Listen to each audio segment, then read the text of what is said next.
Aries, hi! Welcome to Mr. Queen PH. Titignan natin ang energies for you ngayong new moon in Aries. Ayan, so Happy New Year kasi it's the start of the spring equinox. Nag-start yan noong March 20th, ngayong 2025. So meron tayong new moon in Aries sa March 29, 2025 at 6:57 p.m. Philippine time. Okay, so this is the best time for you to start something, to manifest a new beginning sa buhay mo. Ayan. And of course, it's Aries season. Happy birthday, happy solar return sa inyo. I wish you all the best in life, happiness, success, good health. So this is the time to start something new, set new goals, and finally taking action. Okay? Kaya lang, maaring affected pa rin kayo, no? Actually, the collective affected dahil sa retrogrades, no? So, si Mercury tsaka si Venus ay naka-retrograde ngayon. These are personal planets. So, very close yan sa energy ninyo. Maaring meron kayong mga ideas, mga gusto nyong gawin, pero hindi pa kayo ganun ka-decided to finally do it. Okay?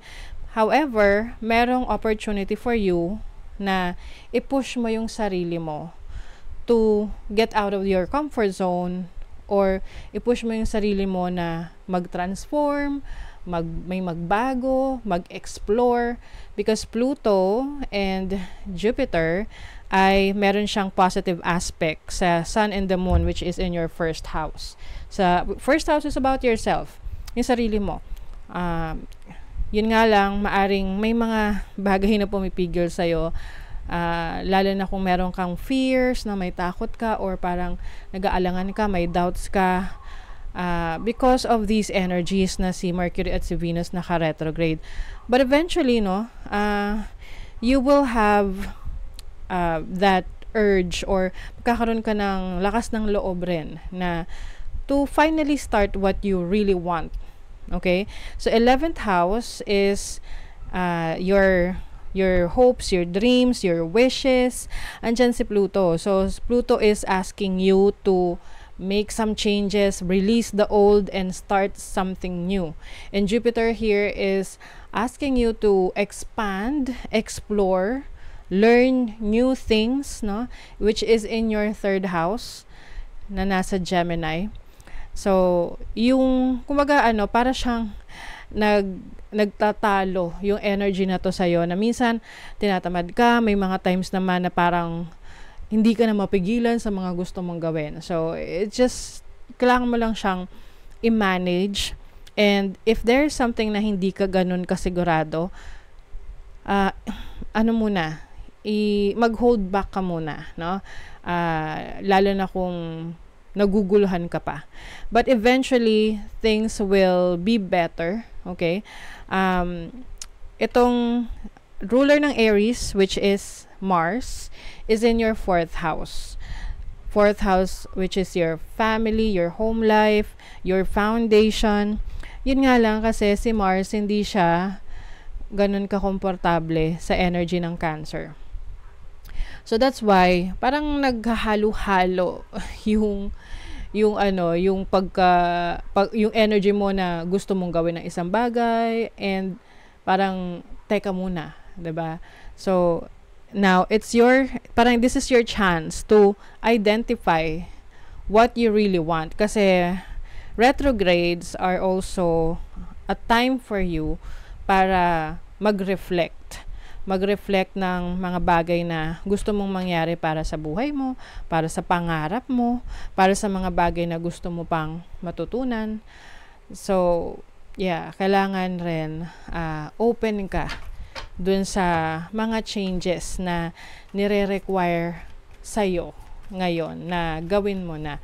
Lalo na if you're someone na nagpo-procrastinate, lalo na kung meron ka lang makita na parang konting aberya, ayaw mo nang gawin, or ayaw mo nang ituloy ang isang bagay. Let's see what else. Actually, Venus is comfortable sa energy ng Pisces. Exalted yan. However, may some sort of confusion ka pa eh. But this is the time for you to sort out kung ano yung gusto mong i-pursue, or maari ring sort out your health, yung kalusugan mo. Maaring isa rin yan sa concern mo, no, around this time. And then, Jupiter and Gemini kasi, weak yung energy nito. So, hindi ganun kasaya si Jupiter in Gemini. But, at least, pinupush ka ni Pluto to get out of your comfort zone. Like, to explore new knowledge, new skills. Okay, let's see what else for Aries. Ngayong new moon, ano yung mga new beginnings?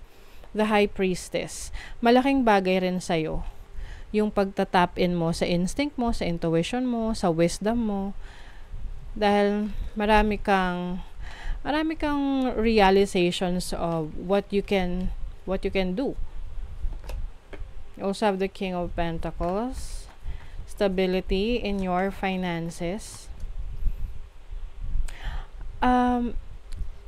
Yung pagiging tahimik, or alam niyo yung working in silence, mas mapoprotektahan nyo yung plano nyo, yung mga goals ninyo, if hindi nyo sasabihin sa iba yung plans ninyo. Like, secret muna. Especially if this is related to your career, to your business, to your finances.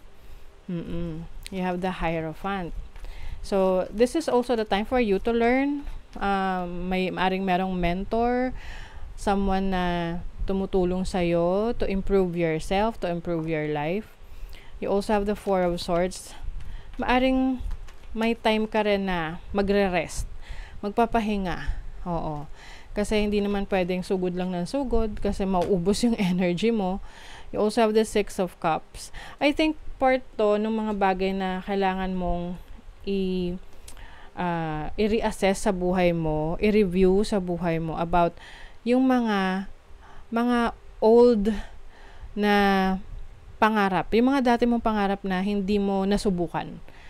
Let's say, pangarap mo na magnegosyo ng isang produkto pero hindi mo siya nasubukan.